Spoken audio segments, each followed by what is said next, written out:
नमस्कार दोस्तों, मैं कमलेश चौधरी आज आपके सामने जो टॉपिक स्टार्ट करने जा रहा हूँ उसका नाम है ग्लैंड्स यानी कि ग्रंथियाँ। देखिए, समझते हैं ग्रंथियाँ कितने प्रकार की होती है और ग्रंथियों के शरीर में कार्य क्या होते हैं। ग्रंथियाँ मुख्यतः 3 प्रकार की ग्रंथियाँ होती है: बाह्यस्रावी ग्रंथियाँ, अंतःस्रावी ग्रंथियाँ और मिश्रित ग्रंथियाँ। बाह्यस्रावी ग्रंथियों को एक्सोक्राइन ग्लैंड्स कहा जाता है, अंतःस्रावी ग्रंथियों को एंडोक्राइन ग्लैंड्स कहा जाता है एंड मिश्रित ग्रंथियों को मिक्स्ड ग्लैंड कहा जाता है। इनमें बेसिक डिफरेंस क्या होता है उसके बारे में अगर चर्चा करना चाहें तो सबसे पहले चर्चा करते हैं बाह्यस्रावी ग्रंथियों की कि बाह्यस्रावी ग्रंथियाँ किसको कहा जाता है। ऐसी ग्रंथियाँ जो एंजाइम का स्रवण करती हैं, यानी कि ऐसी ग्रंथियां जिनसे एक पदार्थ निकलता है जिसको कहा जाता है एंजाइम, वो ग्रंथियां कहलाती है बाह्यस्रावी ग्रंथियां। इसके अलावा दूसरी प्रकार की जो ग्रंथियां होती है अंतःस्रावी ग्रंथियां। अंतःस्रावी ग्रंथियां वो ग्रंथियां होती है जो हार्मोन का स्रवण करती है। ऐसी ग्रंथियां जो हार्मोन निकालती है वो कहलाती है अंतःस्रावी ग्रंथियां।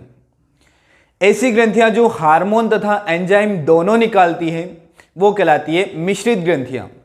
शरीर में केवल एक मिश्रित ग्रंथि पाई जाती है जिसका नाम है अग्नाशय ग्रंथि, यानी कि पैनक्रियाज कहा जाता है। तो आपने अभी तक सीखा बाह्यस्रावी ग्रंथियां क्या होती है, अंतःस्रावी ग्रंथियां क्या होती है, मिश्रित ग्रंथियां किसे कहा जाता है। एक बेसिक और डिफरेंस होता है तीनों में कि ये जो पहली वाली जो ग्रंथियां हैं बाह्यस्रावी ग्रंथियां एंजाइम निकालती है और इनमें इस एंजाइम को इनके टारगेट तक पहुंचाने के लिए विशेष प्रकार की नलियां पाई जाती हैं, इसलिए इनको टैबुलेटेड ग्लैंड्स भी कहा जाता है। यानी कि बाह्यस्रावी ग्रंथियों को टैबुलेटेड ग्लैंड्स कहा जाता है क्योंकि एंजाइम को टारगेट तक पहुंचाने के लिए इनमें विशेष प्रकार की नलियां पाई जाती हैं, ट्यूब्स पाई जाती हैं। इसके बाद दूसरे प्रकार की जो ग्रंथियां हैं अंतःस्रावी ग्रंथियां, इनमें कोई ट्यूब विशेष प्रकार की नहीं होती है। फिर जो हार्मोन होते हैं वो उनके टारगेट तक किस प्रकार पहुंचते हैं, तो देखिए वो हार्मोन जो ग्रंथियां निकाल करके जो आपका ब्लड होता है उस ब्लड में उसको मिक्स कर देती है और वो ब्लड के साथ ही उसके टारगेट तक पहुंच जाते हैं, इसलिए इनको ट्यूबलेस ग्लैंड्स कहा जाता है। अंतःस्रावी ग्रंथियों में ट्यूब्स यानी कि विशेष प्रकार की नलियां नहीं पाई जाती है, इसलिए कहलाती है ट्यूबलेस ग्लैंड्स। अगर अपन मिश्रित ग्रंथियों की बात करें तो मिश्रित ग्रंथियां एंजाइम तथा हार्मोन दोनों निकालती हैं। हार्मोन जो निकालती है वो डायरेक्ट ब्लड के साथ मिक्स हो जाते हैं और एंजाइम जो निकालती है वो विशेष प्रकार की नलियों के माध्यम से उनके टारगेट तक पहुंचा दिए जाते हैं। तो अपन ने तीनों ग्रंथियों के बारे में चर्चा कर ली कि बेसिक डिफरेंस क्या होता है तीनों ग्रंथियों में। तो अब एक बार फ्लो चार्ट के माध्यम से समझते हैं कि ग्रंथियां 3 प्रकार की होती हैं, यानी कि ग्लैंड्स जो होती है वो 3 प्रकार की होती है। पहली जो होती है बाह्यस्रावी ग्रंथियां, बाह्यस्रावी। दूसरी जो होती है अंतःस्रावी, अंतःस्रावी। और तीसरी जो ग्रंथियां होती है वो होती है मिश्रित। तीसरी ग्रंथियों को कहा जाता है मिश्रित ग्रंथियां। बाह्यस्रावी जो है इनको इंग्लिश में कहते हैं एक्सोक्राइन, एक्सोक्राइन। अंतःस्रावी को कहा जाता है एंडोक्राइन, एंडोक्राइन। और मिश्रित को कहा जाता है मिक्स्ड ग्लैंड्स, मिक्स्ड। इसका एकमात्र उदाहरण होता है अग्नाशय ग्रंथि। इनके अन्य अलग अलग उदाहरण होते हैं जो अपन आगे समझेंगे। देखिए, बेसिक डिफरेंस की अगर बात की अपन ने, इनसे कौन सा पदार्थ निकलता है, इनसे निकलते हैं एंजाइम। क्या निकालती है ग्रंथियां, एंजाइम। ये एंजाइम की जगह क्या निकालती है, हार्मोन निकालती है। क्या निकालती है बताइए, हार्मोन। ये ग्रंथियां क्या करती है, एंजाइम और हार्मोन दोनों निकालती है। तो इसमें जो निकलने वाला पदार्थ होगा वो होगा एंजाइम तथा हार्मोन, एंजाइम तथा हार्मोन। ये तो स्त्रवण की बात हो गई कि ये स्त्रवण किस किस का करती है। इसमें क्या होती है, विशेष नलियां होती है, इसलिए इनको क्या कहते हैं, ट्यूबुलेटेड ग्लैंड्स कहते हैं। ट्यूबुलेटेड ग्लैंड्स कहा जाता है। इनको क्या कहा जाता है, ट्यूबलेस ग्लैंड्स कहा जाता है। इनको क्या कहते हैं? Tubeless glands. इसका उदाहरण क्या होता है वो यहीं पे लिख लेते हैं। इसका एग्जाम्पल जो है एकमात्र ग्रंथि जिसको कहते हैं अग्नाशयी ग्रंथि। कौन सी ग्रंथि होती है? अग्नाशयी ग्रंथि होती है। अग्नाशयी ग्रंथि इंग्लिश में कहा जाता है पैनक्रियाज। क्या कहते हैं इसको? पैनक्रियाज कहा जाता है। इनके उदाहरण अपन आगे समझेंगे कि इनके उदाहरण कौन कौन से होते हैं, वो चर्चा अपन आगे करेंगे। तो दोस्तों अब सीखने जा रहे हैं अपन बाह्यस्रावी ग्रंथियों के बारे में, यानी कि एक्सोक्राइन ग्लैंड्स कौन कौन सी होती है उसके बारे में अगर चर्चा करते हैं तो देखिए एक ट्रिक के माध्यम से अपन को याद रखना है, क्योंकि क्वेश्चन पूछा जाता है निम्न में से कौन सी ग्रंथियां बाह्यस्रावी ग्रंथियां हैं या फिर कौन सी नहीं है, कौन सी अंतःस्रावी ग्रंथियां हैं या फिर नहीं है। तो अपन को केवल दो प्रकार की ग्रंथियों के बारे में याद रखना पड़ेगा। एक तो बाह्यस्रावी ग्रंथियों के उदाहरण याद रखने आपको कौन कौन सी ग्रंथियां आएगी। एक मिश्रित ग्रंथि का जो आपको मैं बता चुका हूं, अग्नाशय ग्रंथि मिश्रित ग्रंथि होती है, उसका याद रखना है। बाकी जो आपके अंतःस्रावी ग्रंथियां हैं वो ऑटोमेटिक आप ऑप्शन में से अवॉइड कर सकते हो। देखिए कौन कौन सी बाह्यस्रावी ग्रंथियां होती है, ये आपको ट्रिक बताई गई है कि सीले, लीला, रुमाल, पसीना आ गया। देखिए यहाँ कौन कौन सी ग्रंथियां बनती है। सी सबसे पहले आता है। सी का मतलब है सीबीसीएस। क्या होता है बताइए? सीबीसीएस यानी कि एक ग्रंथि होती है जिसका नाम क्या है? सीबीसीएस ग्रंथि। इसके बाद ले का मतलब होता है लैक्रिमल। क्या होता है बताइए? लैक्रिमल। एक ग्रंथि का नाम क्या है? लैक्रिमल ग्रंथि। इसके बाद ली से बनेगा आपके लीवर, यानी कि लीवर भी क्या है बताइए? एक बाह्यस्रावी ग्रंथि होती है। ला से बनेगा आपके लारीय ग्रंथियां। क्या बनेगा बताइए? लारीय ग्रंथियां। लारीय ग्रंथियां। इसके बाद रुमाल से कुछ भी नहीं बनता है। पसीना में जो प आ रहा है इससे बनेगा पसीना ग्रंथियां। क्या बनेगा बताइए? पसीना ग्रंथियां। पसीना ग्रंथियां। इसके अलावा सी जो आ रहा है इससे बनेगा सीरूमिनियस ग्रंथि। सीरूमिनियस ग्रंथि। तो ये जो 6 प्रकार की जो ग्रंथियां हैं ये होती है बाह्यस्रावी ग्रंथियां।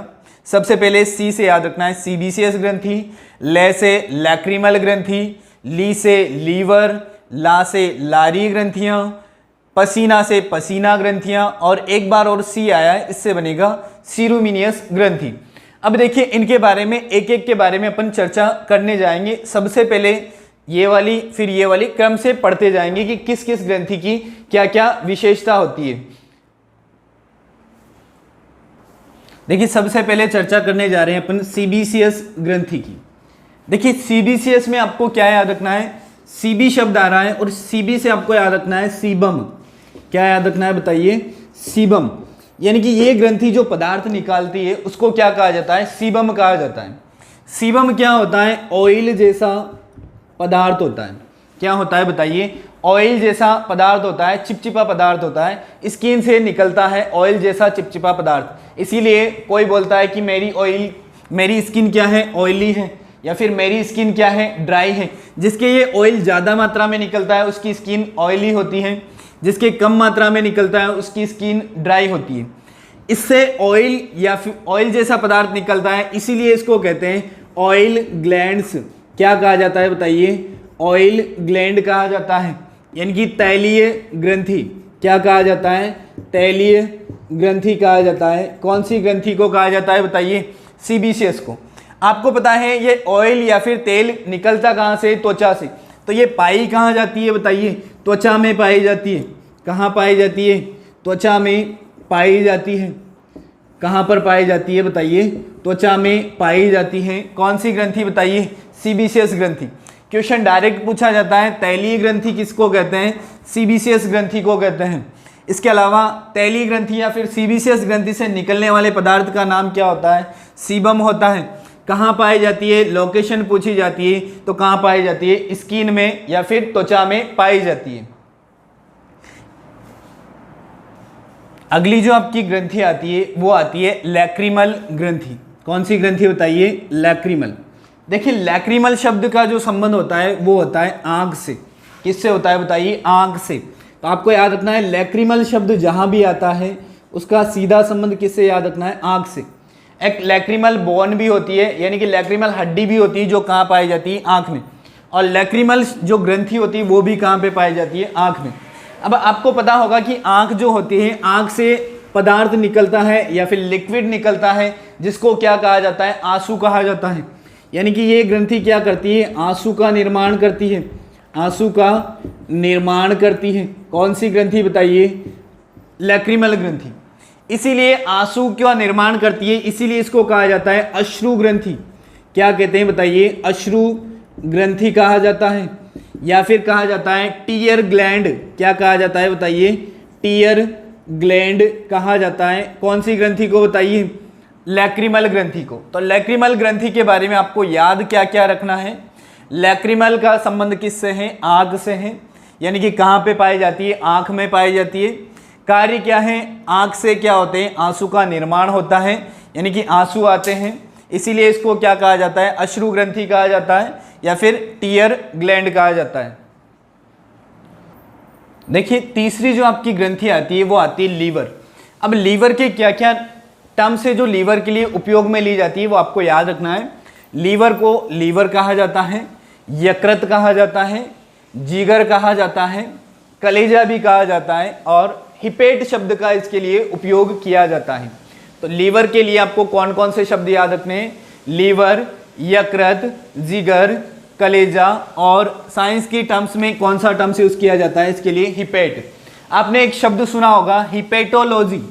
क्या होता है बताइए? हिपेटोलॉजी। हिपेटोलॉजी, ये लॉजी शब्द का मतलब होता है टू स्टडी, यानी कि अध्ययन करना, और हिपेट या फिर हिपेटो का संबंध होता है लीवर से। तो लीवर का जो अध्ययन किया जाता है वो कहलाता है हिपेटोलॉजी, या फिर लीवर का अध्ययन विज्ञान की जिस शाखा में किया जाता है वो कहलाता है हिपेटोलॉजी। तो लीवर का अध्ययन क्या कहलाएगा बताइए? लीवर का अध्ययन कहलाएगा हिपेटोलॉजी। एक शब्द और बनता है इससे, हिपेटाइटिस। हिपेटाइटिस।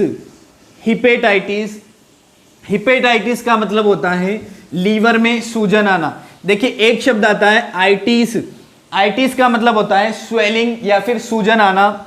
हिपेट का जो मतलब है वो होता है लीवर से, यानी कि लीवर में आइटिस हो गया, यानी कि लीवर में क्या हो गया? सूजन आ गई या फिर स्वेलिंग आ गई, उसको क्या कहा जाता है? हिपेटाइटिस।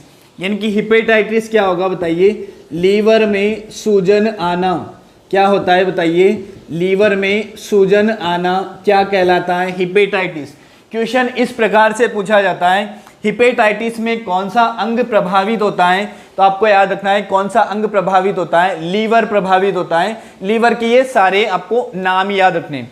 इसके बाद और क्या याद रखना है? देखिए इसमें एक होता है हिपेटोलॉजिस्ट। हिपेटोलॉजिस्ट। हिपेटोलॉजिस्ट। देखिए जो लॉजिस्ट शब्द आता है इसका सीधा संबंध होता है विशेषज्ञ या फिर डॉक्टर से, यानी कि उस अंग का जो विशेषज्ञ होगा या फिर डॉक्टर होगा उसके लिए शब्द उपयोग में लेते हैं अपन लॉजिस्ट। हिपेट या फिर हिपेटो का मतलब लीवर से है, तो लीवर का विशेषज्ञ या फिर लीवर का डॉक्टर क्या कहलाएगा बताइए? हिपेटोलॉजिस्ट कहलाएगा। तो ये कहलाता है लीवर विशेषज्ञ। क्या कहलाता है बताइए? लीवर विशेषज्ञ, या फिर लीवर का क्या कहलाता है? डॉक्टर कहलाता है। कौन कहलाता है? हिपेटोलॉजिस्ट कहलाता है। इसके अलावा और क्या क्या याद रखने आपको लीवर में? ये देखिए ये जो लीवर है कौन सी ग्रंथि है? बाह्य स्रावी ग्रंथि है। और सबसे बड़ी जो ग्रंथि होती है शरीर में वो भी क्या होता है? लीवर होता है। यानी कि अगला आपको याद रखना है कि सबसे बड़ी ग्रंथि के बारे में पूछा जाए आपसे, सबसे बड़ी ग्रंथि, या फिर ये है बाह्यस्रावी ग्रंथि, यानी कि सबसे बड़ी बाह्यस्रावी ग्रंथि भी यही होगी। तो सबसे बड़ी बाह्यस्रावी ग्रंथि, सबसे बड़ी ग्रंथि या फिर सबसे बड़ी बाह्यस्रावी ग्रंथि तो क्या होगा बताइए? वो लीवर ही होगा। इसके अलावा आपसे अगर पूछा जाए कि सबसे बड़ा आंतरिक अंग क्या होता है, तो सबसे बड़ा जो आंतरिक अंग होता है वो भी लीवर होता है। तो आपको याद रखना है सबसे बड़ा क्या है? ये आंतरिक अंग है। सबसे बड़ा आंतरिक अंग है। देखिए आंतरिक अंग का मतलब क्या है? ऐसे अंग जो अंदर पाए जाते हैं शरीर में वो सारे क्या कहलाते हैं? आंतरिक अंग। यानी कि शरीर में जितने भी अंग पाए जाते हैं उनमें सबसे बड़ा अंग कौन सा होगा बताइए? सबसे बड़ा अंग जो होगा वो होगा लीवर। अगर आपसे पूछा जाए कि शरीर का सबसे बड़ा अंग बताइए तो वो तो त्वचा माना जाता है। क्या माना जाता है बताइए? त्वचा माना जाता है। पर अगर आपसे पूछा जाए शरीर का सबसे बड़ा आंतरिक अंग बताइए तो फिर क्या आएगा? फिर लीवर आएगा। त्वचा शरीर के बाहर होती है, इसीलिए मान लीजिए आपसे पूछा जाए कि शरीर का सबसे बड़ा बाह्य अंग भी क्या होगा, तब भी क्या आएगा? त्वचा ही आएगा। तो आपको याद रखना है लीवर के बारे में पॉइंट, हिपेटोलॉजी, हिपेटोलॉजिस्ट, हिपेटाइटिस, सबसे बड़ी ग्रंथि या फिर सबसे बड़ी बाह्यस्रावी ग्रंथि लीवर होती है। सबसे बड़ा आंतरिक अंग भी क्या होता है? लीवर होता है। देखिए अपन ने समझा कि लीवर सबसे बड़ा जो है अंग है आपका, आंतरिक अंग, और सबसे बड़ी जो ग्रंथि है वो भी लीवर है। अब ठीक है, आप बताइए कि इसका वजन कितना होता है या फिर ये शरीर में किस जगह पाया जाता है। अगर पूछा जाए आपसे इसका वजन कि लीवर का वजन बताइए, लीवर का वजन बताइए तो कितना होता है? 1500 ग्राम होता है। कितना होता है बताइए? 1500 ग्राम, या फिर इसी को लिख सकते हैं 1.5 kg, यानी कि 1.5 किलो। 1.5 किलो या फिर 1500 ग्राम क्या होता है? लीवर का वजन होता है। शरीर में किस ओर पाया जाता है? तो ये शरीर में दाईं तरफ पाया जाता है। किस ओर पाया जाता है? आमाशय के दाईं ओर पाया जाता है। आमाशय के दाईं ओर पाया जाता है। आमाशय के दाईं ओर पाया जाता है। क्या पाया जाता है बताइए? लीवर पाया जाता है। कितना होता है शरीर में लीवर? केवल एक ही लीवर होता है शरीर में। आमाशय का मतलब क्या होता है? स्टोमक या फिर पेट या फिर आमाशय, तीनों एक ही है। इसके अलावा आपको याद रखना है कि संख्या कितनी होती है लीवर की? 1 होती है। इसके बाद और क्या याद रखना है? लीवर में होने वाली क्रियाओं के बारे में या फिर लीवर में निकलने वाले रस के बारे में। तो आपको याद रखना है कि लीवर से कौन कौन से रस निकलते हैं या फिर लीवर का कार्य क्या होता है। तो देखिए जितने भी डिटॉक्सिफिकेशन की जो क्रियाएं हैं, यानी कि नीराविशीकरण की जो क्रियाएं हैं, वो सारी की सारी कहाँ पे होती है बताइए? लीवर में होती है। डिटॉक्सिफिकेशन या फिर नीराविशीकरण का अगर संबंध आप समझना चाहो सीधी भाषा में तो क्या होता है कि जैसे अपन कुछ मादक पदार्थों का सेवन करते हैं तो वो सारे मादक पदार्थ बाहर कौन निकालता है बताइए? वो लीवर निकालता है। शराब में जो मादक पदार्थ होते हैं उनको भी बाहर कौन निकालेगा बताइए? लीवर ही निकालेगा। अपन प्रोटीन खाते हैं तो प्रोटीन में आपके नाइट्रोजन जाता है। उस नाइट्रोजन से बताइए यूरिया कौन बनाता है? तो यूरिया का निर्माण भी कौन करता है बताइए? लीवर करता है। लीवर से पित्त रस भी निकलता है। पित्त रस या फिर बाइल जूस कौन निकालता है बताइए? लीवर निकालता है। बाइल जूस या फिर पित्त रस, यूरिया का निर्माण लीवर करता है। निराविशीकरण की क्रिया लीवर में होती है। शराब जो ज़्यादा मात्रा में पीते हैं उनके जो खराब अंग होता है सबसे पहले वो कौन सा होता है बताइए? वो भी लीवर होता है। यानी कि ज़्यादा अल्कोहल का सेवन करने से कौन सा अंग सबसे पहले खराब होगा? आपका लीवर खराब होगा। तो ये सारी क्रियाएं अपन लिखते हैं कि क्या क्या होता है। लीवर के कार्य क्या है बताइए? कार्य की अगर चर्चा करते हैं तो ये क्या करता है? पित्त रस निकालता है। एक तो क्या निकालता है बताइए? पित्त रस। पित्त रस यानी कि बाइल जूस, बाइल जूस ये निकालता है, बाइल जूस। दूसरा क्या है बताइए? इसका संबंध दूसरा किससे है? यूरिया का निर्माण क्या करता है बताइए? यूरिया का निर्माण करता है। देखिए यूरिया का निर्माण लीवर करता है, लेकिन यूरिया को शरीर से बाहर निकालने का कार्य किडनी करती है। दोनों में अंतर है, आपको याद रखना है। सिंथेसिस कौन करता है? यूरिया को लीवर करता है। यूरिया का एक्सक्रीशन कौन करता है? यानी कि यूरिया को बाहर कौन निकालता है? किडनी निकालती है। बहुत अंतर है दोनों में। इसके अलावा और क्या करता है? इसमें पाया जाता है विटामिन ए। क्या पाया जाता है बताइए? Vitamin A. इसके अलावा इसमें पाया जाता है विटामिन के। क्या पाया जाता है? विटामिन के। तो विटामिन आपसे पूछा जाए कि विटामिन ए तथा विटामिन के शरीर में कहाँ पाए जाते हैं? लीवर में पाए जाते हैं विटामिन ए तथा विटामिन के। अब देखिए ये बाइल जूस या फिर पित्त रस जो निकालता है इसका रंग होता है हल्का पीला। कैसा होता है बताइए? हल्का पीला। देखिए पित्त रस के बारे में आपको याद रखना है कि पित्त रस जो होता है ये निकालता कौन है, लीवर निकालता है, या फिर बाइल जूस कौन निकालता है, लीवर निकालता है। इसके अलावा इसका रंग देखिए पीला नहीं होता है, वो आपके जो अगला आएगा वो बिलुरुबिन आएगा। कि एक और पदार्थ ये निकालता है, कौन सा पदार्थ बताइए, बिलुरुबिन। कौन सा पदार्थ निकालेगा, बिलुरुबिन पदार्थ। बिलुरुबिन जो पदार्थ होता है इसका रंग होता है हल्का पीला। कैसा होता है बताइए, हल्का पीला रंग होता है। किसका होता है, बिलुरुबिन का रंग जो होता है हल्का पीला होता है। जब लीवर बिलुरुबिन ज़्यादा मात्रा में निकालने लगता है तो फिर आपके जो अंग होते हैं, जैसे आँख होती है या फिर नाखून होते हैं या फिर त्वचा होती है, इनका रंग भी कैसा होने लग जाता है, पीला होने लग जाता है। यानी कि आपको कौन सा रोग हो जाता है, पीलिया रोग हो जाता है। कौन सा रोग हो जाता है बताइए, पीलिया रोग। इंग्लिश में क्या कहते हैं इसको, जॉन्डिस कहा जाता है। क्या कहा जाता है बताइए, जॉन्डिस। तो आपसे अगर क्वेश्चन पूछा जाए कि जॉन्डिस या फिर पीलिया जो रोग है इसमें कौन सा अंग प्रभावित होता है, तो कौन सा अंग प्रभावित होता है, लीवर होता है। उसमें कौन सा पदार्थ ज़्यादा मात्रा में निकलने लगता है, तो उसमें बिलुरुबिन जो पदार्थ होता है वो आपके ज़्यादा मात्रा में निकलने लगता है। लीवर के बारे में और क्या क्या फैक्ट आपको याद रखने हैं, एक याद रखना आपको नीराविषीकरण की क्रिया। नीराविषीकरण या फिर डिटॉक्सिफिकेशन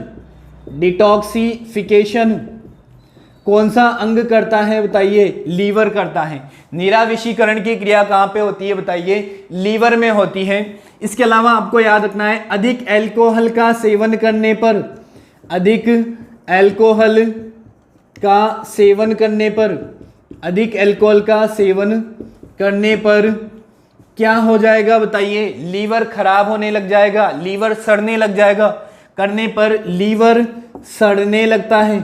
क्या होता है बताइए, लीवर सड़ने लगता है, जिसे क्या कहते हैं, लीवर सिरोसिस कहा जाता है। क्या कहा जाएगा, जिसे लीवर सिरोसिस कहा जाता है, लीवर सिरोसिस कहा जाता है। तो आपसे अगर पूछा जाए कि लीवर सिरोसिस क्या है बताइए, ज़्यादा अल्कोहल का सेवन करने से लीवर जब सड़ने लगता है तो उसको कहा जाता है लीवर सिरोसिस। इसके अलावा और क्या क्या याद रखने हैं आपको इसमें, कि लीवर में और आपको याद रखना है कि ये लीवर जितने जल्दी अल्कोहल का सेवन करने से सड़ने लगता है उतने ही जल्दी रिकवर भी हो जाता है आप अल्कोहल का सेवन करना अगर बंद कर देते हो।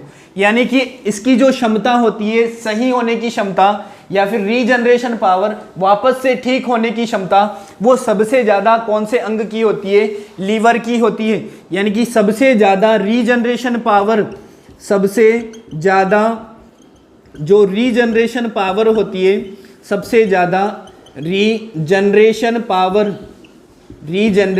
पावर यानी कि पुनरुद्भवन क्षमता बोला जाता है हिंदी में, पुनरुद्भवन क्षमता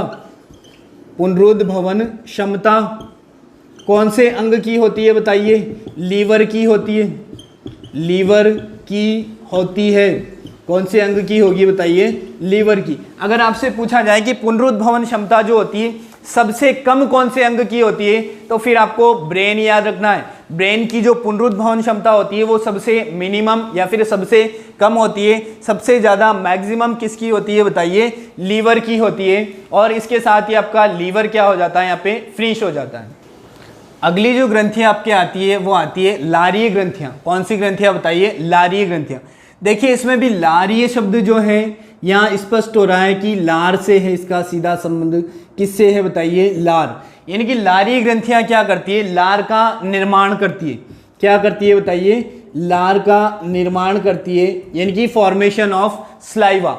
लार को क्या कहते हैं, स्लाइवा कहते हैं। स्लाइवा का निर्माण या फिर लार का निर्माण कौन करेगी बताइए, लारीय ग्रंथियां करेगी लार का निर्माण। अब ये जो लार है इसमें आपको याद रखना है कि लार में क्या होते हैं, विशेष प्रकार के एंजाइम पाए जाते हैं। वो वैसे पाचन तंत्र में भी पढ़ाए जाते हैं, पर आपको याद रखना है कि लार में क्या होते हैं, एंजाइम होते हैं। और कौन कौन से एंजाइम हो गए बताइए, लार में जो एंजाइम होते हैं वो होगा आपके लात। याद रखना है, क्या याद रखना है बताइए, लात। देखिए एल से क्या बनेगा, लाइसोजाइम एंजाइम। कौन सा एंजाइम बताइए, लाइसोजाइम एंजाइम। पहला एंजाइम है जो लार में पाया जाता है, लाइसोजाइम एंजाइम। ए से बनेगा एमाइलेज एंजाइम। कौन सा एंजाइम बताइए? Amylase enzyme.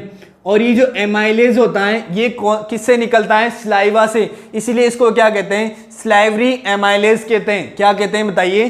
Salivary amylase. यानी कि ये एमाइलेज कौन से प्रकार का है? स्लाइवरी एमाइलेज है, स्लाइवरी एमाइलेज है ये। और स्लाइवरी एमाइलेज के बाद एक और ये जो है इसका नाम होता है टाइलिन एंजाइम। कौन सा एंजाइम बताइए? Ptyalin enzyme. ये जो स्लेवरी एमाइलेज और जो टाइलिन होते हैं दोनों एक ही है, दोनों के नाम अलग अलग दिए हुए हैं बस। तो लार में आपको याद रखना है कौन कौन से एंजाइम? Lysozyme enzyme. कौन सा एंजाइम? Slavery amylase enzyme. कौन सा एंजाइम? Ptyalin enzyme. ये जो एंजाइम है ये क्या करते हैं? स्टार्च का पाचन करते हैं। क्या करेंगे बताइए? स्टार्च का या फिर मंड का पाचन करते हैं। स्टार्च को हिंदी में क्या कहा जाता है? मंड कहा जाता है। तो स्टार्च या फिर मंड का पाचन कौन करते हैं? टाइलिन या फिर स्लेवरी एमाइलेज। ये लाइसोजाइम जो एंजाइम होता है ये क्या करेगा? कीटाणुओं को नष्ट करता है। क्या करेगा बताइए? कीटाणुओं को नष्ट करता है, यानी कि किलिंग ऑफ जर्म्स कौन करेगा बताइए? लाइसोजाइम एंजाइम करेगा। इसके अलावा और क्या याद रखना आपको? लारी ग्रंथियां कहाँ कहाँ पाई जाती है?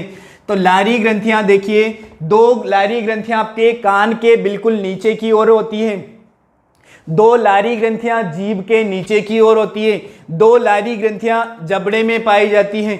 तो आपको याद रखना है कान के नीचे अधो कर्ण लारी ग्रंथियां, जबड़े में अधो जंब लारी ग्रंथियां और जीभ के नीचे अधो जीवा लारी ग्रंथियां। तो टोटल अगर लारी ग्रंथियों की बात करें तो अधोकर्ण कौन कौन सी बताइए? अधोकर्ण संख्या कितनी? 2। इसके बाद अधोजंब कौन सी बताइए?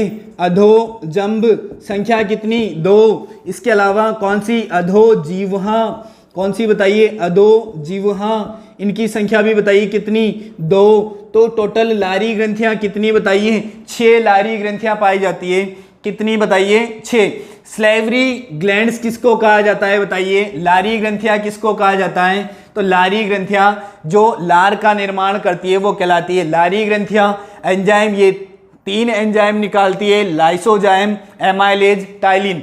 एमाइलेज और टाइलिन दोनों एक ही होते हैं, स्टार्च या मंड का पाचन करते हैं। इसके बाद लाइसोजाइम एंजाइम का कार्य कीटाणुओं को नष्ट करना होता है। टोटल जो लारी ग्रंथियां होती है वो 2 कान के नीचे होती है अधोकर्ण, 2 जीभ के नीचे होती है अधोजीवा और 2 आपके जबड़े में पाई जाती है अधोजंब लारी ग्रंथियां। आगे हम पढ़ने जा रहे हैं पसीना ग्रंथियों के बारे में, यानी कि स्वेट ग्लैंड्स के बारे में। स्वेट ग्लैंड्स या फिर पसीना ग्रंथियां। देखिए पसीना जो है वो कहाँ से निकलता है? आपको पता होगा पसीना निकलता है त्वचा से, यानी कि ये ग्रंथियां कहाँ पाई जाती है बताइए? त्वचा में पाई जाती है। कहाँ पाई जाती है? त्वचा में पाई जाती है। कार्य क्या है बताइए? पसीने से स्पष्ट है, पसीने का निर्माण करती है। क्या करेगी बताइए? पसीने का निर्माण करती है। कौन सी ग्रंथियां बताइए? स्वेट ग्लैंड्स या फिर पसीना ग्रंथियां क्या करेगी बताइए? पसीने का निर्माण करती है। इसके अलावा और क्या याद रखना है? देखिए जो पसीना जो निकलता है शरीर से, इस पसीने के साथ साथ क्या निकलते हैं बताइए?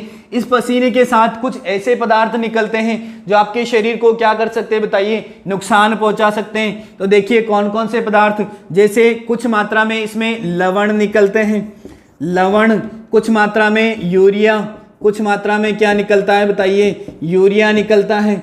इसके अलावा और क्या निकलता है? जिंक धातु निकलता है। क्या निकलता है बताइए? जिंक धातु निकलता है। और ये सब जो निकलते हैं इन सब के साथ क्या निकलेगा बताइए? जल। क्या निकलता है बताइए? जल।